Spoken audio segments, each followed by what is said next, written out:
बिस्मिल्लाहिर्रहमानिर्रहीम, अस्सलाम वालेकुम। जिस तरह आपको पता है कि अमेरिका अब अफ़गानिस्तान से जा रहा है और जो मुआहदा हुआ है अमेरिका और अफ़गान तालिबान के दरमियान, उसमें यह है कि मई तक, तकरीबन मई 2021 तक तमाम अमेरिकी फ़ौजियों ने यहाँ से चले जाना है और अब भी तकरीबन 12,000 के करीब कहा जा रहा है कि फ़ौजी मौजूद हैं। लेकिन अब ख़बर यह आई है और ये न्यूयॉर्क टाइम्स में भी इस हवाले से रिपोर्ट छप चुकी है और उन्होंने 5 कम से कम ऐसे लोग जो इस चीज़ के बारे में जानते हैं उनके हवाले से ख़बर दी है कि अमेरिका अब ये चाह रहा है, सदर ट्रंप ये चाह रहे हैं कि उससे बहुत पहले अमेरिकी फ़ौजी अफ़गानिस्तान से निकल आएँ, यानी मई से काफ़ी अर्सा पहले ही। वो तो जल्द से जल्द चाह रहे हैं कि अमेरिकी फ़ौजी वापस आ जाएँ अमेरिका और अफ़गानिस्तान से निकल आएँ। अब इस पर बड़ी तशवीश का भी इज़हार किया जा रहा है अमेरिका के कुछ हुकाम की तरफ से।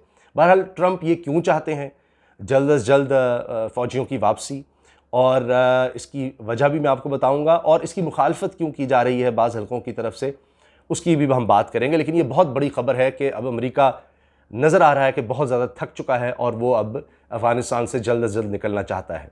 ये एक बहुत बड़ी ख़बर है। इसी के साथ एक और ख़बर वो ये कि चीन अब दुनिया का सबसे ताकतवर मुल्क बन चुका है और यूरोपीय यूनियन के वज़ीर ख़ारजा भी अब ये बात कर रहे हैं और वो चाहते हैं कि अब चीन से ताल्लुकात बहुत अच्छे किए जाएं। अमेरिका का दौर ख़त्म हो गया, ये बाकायदा उनकी अब स्टेटमेंट आ गई है। यही नहीं, एक रिपोर्ट आई है जो BBC में भी छपी है। ज़ाहिर है कि इसमें बहुत से माहिरीन की राय ली जाती है और देखा जाता है, और उस रिपोर्ट में कहा गया है कि 2050 का वैसे बताया गया है कि कौन से मुल्क ताकतवर तरीन होंगे, उनमें चीन को सर फहरिस्त तो रखा हुआ है। लेकिन साथ उसमें यह कहा गया है कि चीन ने पिछले 20 सालों में जो तरक्की की है, तकरीबन 20 साल के अंदर अंदर, वो तारीख़ में नहीं देखी गई। लेकिन साथ ही ये प्रेडिक्शंस की जा रही हैं, पेशगोइयाँ माहिरीन की ये हैं कि वो तो कुछ भी नहीं है। मुआशी तौर पर अब भी कहा जा रहा है कि सबसे बड़ा मुल्क बन चुका है, ताकतवर मुल्क बन चुका है चीन, लेकिन अभी आने वाली दहाइयों में 2050 तक जो कहा जा रहा है कि ये तरक्की तो कुछ भी नहीं है उस तरक्की के आगे जो चीन आने वाले दिनों में करने वाला है। अब आप अंदाज़ा लगा लें, ये बात शायद अभी अजीब लग रही होगी क्योंकि अभी माहौल पूरी दुनिया में वबा का है, उस वजह से। बहरहाल ये बड़ी ही आम खबरें हैं। और अब यूरोपीय यूनियन के वज़ीर ख़ारजा ने क्यों ये बात कही है और वो क्या जवाब इसका पेश करते हैं और किस तरह वो कह रहे हैं कि अब एशिया का वक्त आ गया है, अब एशिया की तरफ सारी दुनिया ने देखना है। एक वक्त था यूरोप की तरफ दुनिया जाती थी, अब यूरोप खुद कह रहा है कि अब एशिया का वक्त आ गया है, अब एशिया उभरेगा। इस सब पर हम बात करेंगे, लेकिन पहले मैं अर्ज़ कर दूं जो तालिबान और अमेरिका के हवाले से जो चीज़ सामने आई है, उसमें यह है कि अमेरिकी सदर इस वक्त बड़े दबाव में हैं। और जब वो आए थे तभी से वो कह रहे थे कि जी ये एंडलेस वॉर, जो कभी ना ख़त्म होने वाली जंगें हैं, मैंने अमेरिका को इससे निकालना है, इस पर अमेरिका का बहुत पैसा खर्च होता है और नुकसान है, इस तरह की बातें वो पहले भी करते रहे हैं। मगर अब ये कहा जा रहा है कि वो पेंटागन पर, वजारत दिफा पर बहुत ज़्यादा दबाव डाल रहे हैं कि मुझे जल्द अज जल्द वापसी चाहिए फ़ौजियों की, और वो कोई इस बात को छुपा नहीं रहे। आपने देखा कि फरवरी में 29 फरवरी को मुआहदा हुआ तालिबान और अमेरिका के दरमियान। अब उसमें हाल ये था कि जो अफ़गानिस्तान की हुकूमत है वो कहती जी हमें तो शामिल ही नहीं किया गया, और उसमें फिर बड़ा मसला बन गया कि किस तरह से अब जो उसमें एक बुनियादी शर्त थी कि जो अफ़गान कैदी हैं, अफ़गान तालिबान कैदी हैं अफ़गान हुकूमत के पास, उनको रिहा किया जाएगा। शुरू में वो कर ही नहीं रहे थे, फिर बाकायदा अमेरिका की तरफ से बहुत ज़्यादा दबाव डाला गया और फिर अशरफ गनी सदर अफ़गानिस्तान के मजबूर हुए कि वो तालिबान के कैदियों को रिहा करें। और अभी हाल ही में और भी कोई 900 के करीब मज़ीद कैदी रिहा किए गए, आगे भी वो कह रहे जी हम रिहा करेंगे।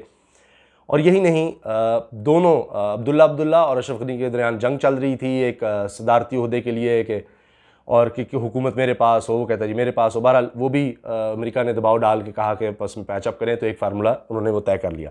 अमेरिका को बहुत जल्दी है, इतना वो नुकसान उठा चुका है जानी तौर पर, माली तौर पर, इक़्तिसादी तौर पर, इंटरनेशनली अपनी साख के हवाले से, कि वो तो अब निकलना चाह रहा है, इसमें तो कोई दो राय नहीं। लेकिन जल्दी क्यों? जल्दी इसलिए कि एक तो जब ये वबा का सामना हुआ और उसमें 1 लाख से ज़्यादा अमरीकी हलाक हो चुके हैं, तो उसमें अब ये भी कहा गया कि ट्रंप पर बहुत ज़्यादा तनकीद भी हो रही है, उनके लिए मुश्किल हो सकता है कि वो इलेक्शन फिर जीते। अब नवंबर में इलेक्शन है, तो वो कुछ ना कुछ अपनी कौम को दिखाना चाह रहे हैं डोनाल्ड ट्रंप।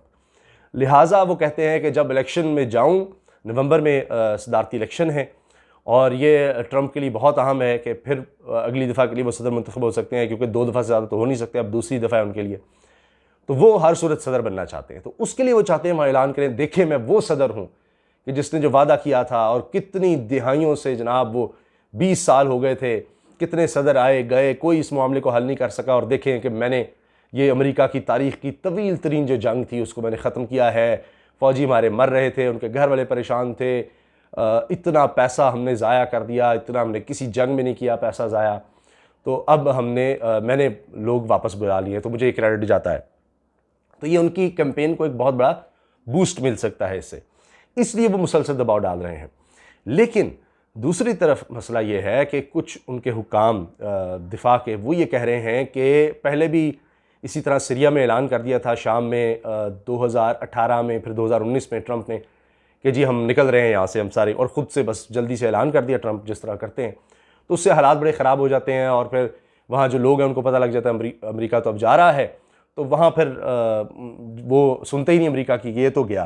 तो लिहाजा उनको ये डर है हुकाम को कि अफ़गानिस्तान में भी ऐसा मसला ना हो कि जी फिर और वहाँ पर तालिबान के हौसले और बुलंद हो जाएंगे कि अमेरिका तो गया, और फिर अशरफ गनी और अब्दुल्ला इनकी हुकूमत तो बराए नाम रह जाएगी, बड़ा मसला बन जाएगा। और पहले भी इस तरह हुआ था कि पहले भी ये सोचा जा रहा था कि अच्छा जी अमेरिका यहाँ से निकले, इस तरह की बातें हो रही थी, तो फिर 2015 में मजबूर हुआ अमेरिका और दोबारा उनको कुछ फोर्सेस वगैरह बढ़ानी पड़ी, क्योंकि एक बड़े इलाके पर तालिबान ने कब्जा कर लिया था। तो अब ये भी मसला है, लेकिन ये सब शुकूक व शुबहात हैं।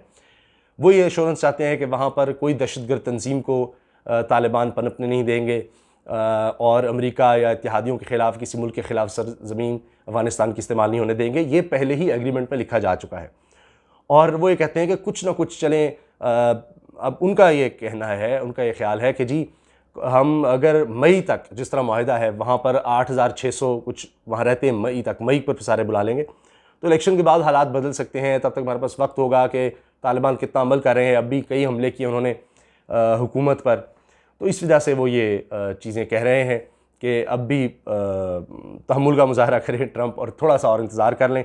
बहरहाल ये चपलिश अंदर चल रही है। बहरहाल दोनों प्लान पेश किए जाने हैं न्यूयॉर्क टाइम्स की रिपोर्ट के मुताबिक ये सदर ट्रंप को। और अब सदर ट्रंप देखते हैं कि दोनों में से कौन सा प्लान, क्योंकि उनकी तरफ से, उनके जो हुकाम है उनकी तरफ से तो उनको यही कहा जाएगा कि जितना अरसा हो सके, जितना यानी मई तक जितना हम करीब जा सकें, तो तब तक हम फ़ौजियों को वहाँ पर रखें। तो अब देखते हैं कि ट्रंप मानते हैं उनकी नहीं, लेकिन लग ये रहा है कि वो पूरी कोशिश करेंगे कि जल्द से जल्द यहाँ से निकला जाए, जान छुड़ाई जाए। बस बहुत हो गया, अमेरिका की बस हो गई है। हालत ये हो गई है कि अमेरिका सबसे ताकतवर मुल्क कहलाता था, अब उसका करीब तरीन अलाय यूरोप वो भी उससे भाग रहा है। अंदाज़ा लगाएं, यूरोप कह रहा है कि अब अमेरिका को छोड़ो, अमेरिका तो गया, अब चीन की बारी है, तो चीन के आगे अब जाकर हम बात करते हैं और उससे ताल्लुकात बेहतर करते हैं।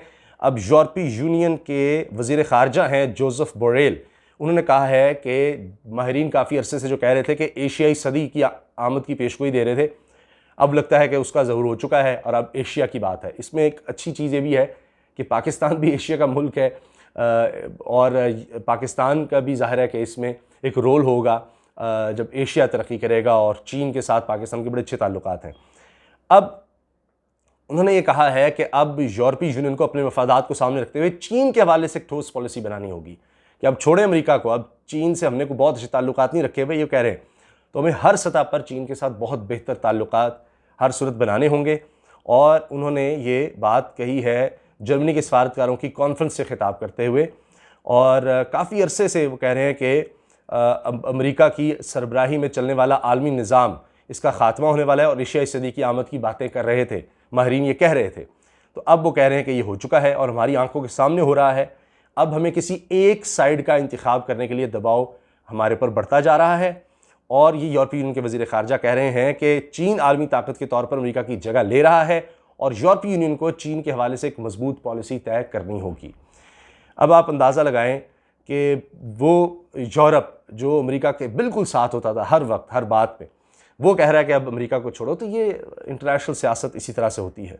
और चीन के हवाले से मैंने जिस तरह अर्ज़ किया कि पेशगोई भी माहिरीन भी कर रहे हैं, ये तो यूरोपीय यूनियन ने अलग से उनके वज़ीर ख़ारजा ने कहा है, इसके अलावा माहिरीन भी कह रहे हैं कि अभी चीन बहुत ज़्यादा तरक्की करने वाला है और जो लोग आगे जाना चाहते हैं, इन्वेस्टमेंट करना चाहते हैं, कोई नया कारोबार शुरू करना चाहते हैं, उनके लिए इस वक्त चीन सबसे बेहतरीन जगह है और वो जाते चले जा रहे हैं।